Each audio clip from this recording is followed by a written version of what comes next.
to present the 44th President of these United States, Barack Obama.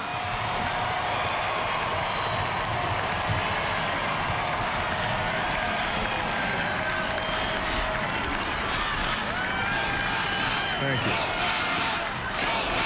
Thank you.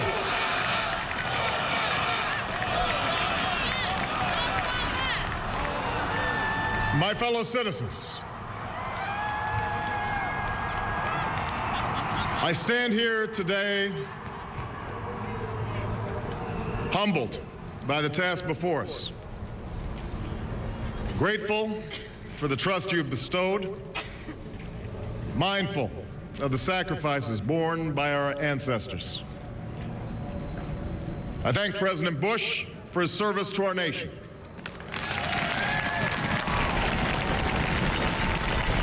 As well as the generosity and cooperation he has shown throughout this transition. 44 Americans have now taken the presidential oath. The words have been spoken during rising tides of prosperity and the still waters of peace.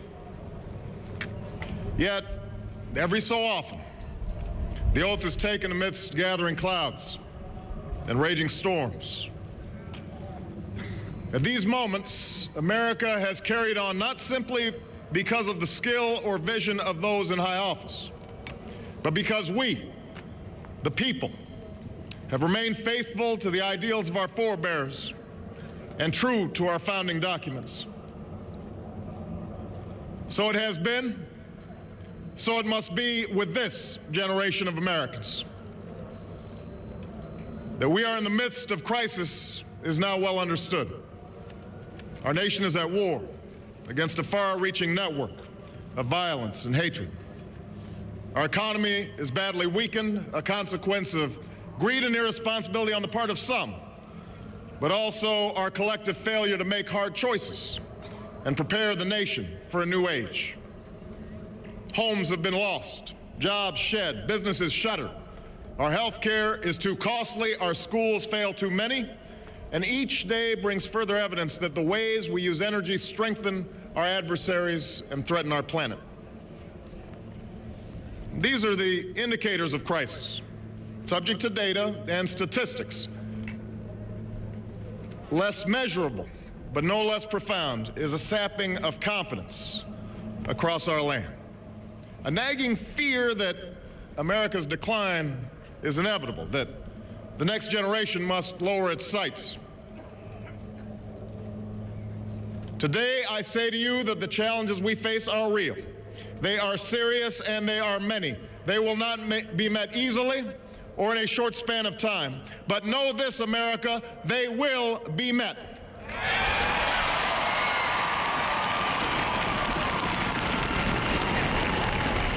On this day, we gather because we have chosen hope over fear, unity of purpose over conflict and discord.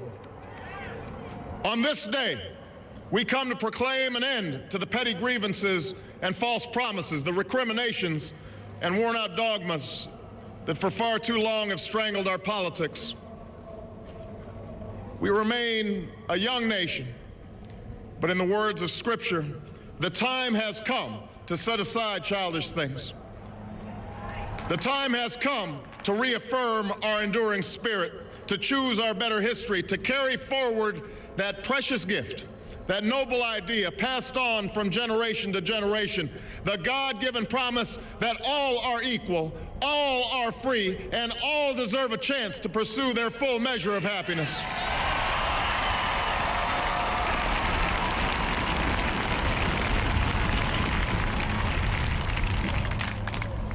In reaffirming the greatness of our nation, we understand that greatness is never a given. It must be earned. Our journey has never been one of shortcuts or settling for less. It has not been the path for the faint-hearted, for those who prefer leisure over work or seek only the pleasures of riches and fame. Rather, it has been the risk-takers, the doers, the makers of things, some celebrated, but more often men and women obscure in their labor, who have carried us up the long, rugged path towards prosperity and freedom. For us, they packed up their few worldly possessions and traveled across oceans in search of a new life. For us, they toiled in sweatshops and settled the West, endured the lash of the whip, and plowed the hard earth. For us, they fought and died in places like Concord and Gettysburg, Normandy, and Khe Sanh. Time and again, these men and women struggled and sacrificed and worked till their hands were raw so that we might live a better life. They saw America as bigger than the sum of our individual ambitions, greater than all the differences of birth or wealth or faction. This is the journey we continue today.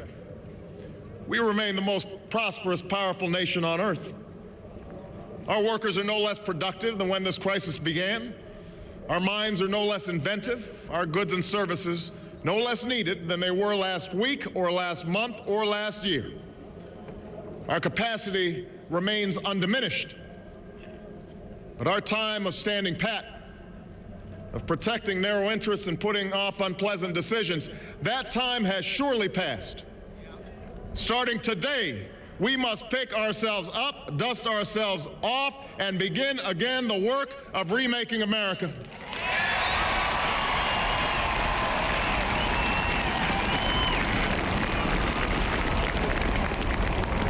For everywhere we look, there is work to be done. The state of our economy calls for action, bold and swift, and we will act, not only to create new jobs, but to lay a new foundation for growth. We will build the roads and bridges, the electric grids and digital lines that feed our commerce and bind us together. We will restore science to its rightful place and wield technology's wonders to raise healthcare's quality and lower its cost. We will harness the sun and the winds and the soil to fuel our cars and run our factories, and we will transform our schools and colleges and universities to meet the demands of a new age. All this we can do. All this we will do.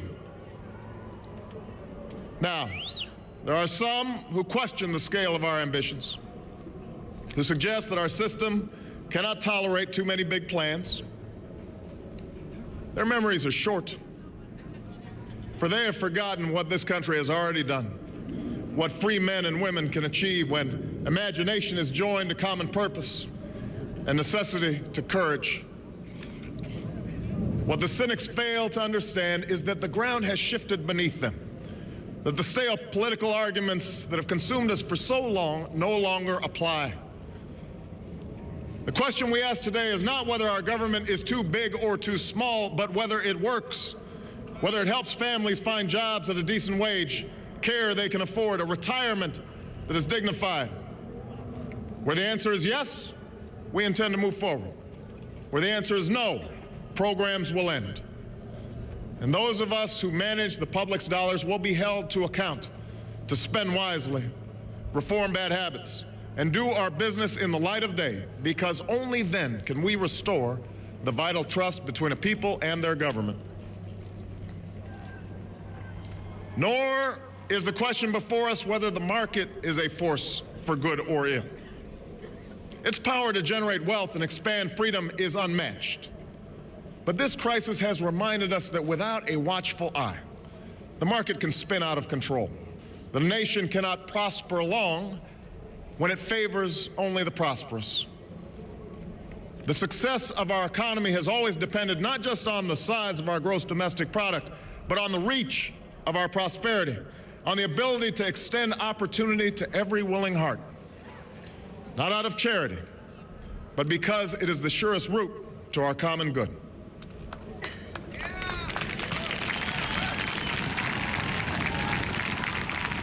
As for our common defense, we reject as false the choice between our safety and our ideals. Our founding fathers, faced with perils that we can scarcely imagine, drafted a charter to assure the rule of law and the rights of man, a charter expanded by the blood of generations. Those ideals still light the world, and we will not give them up for expedience' sake.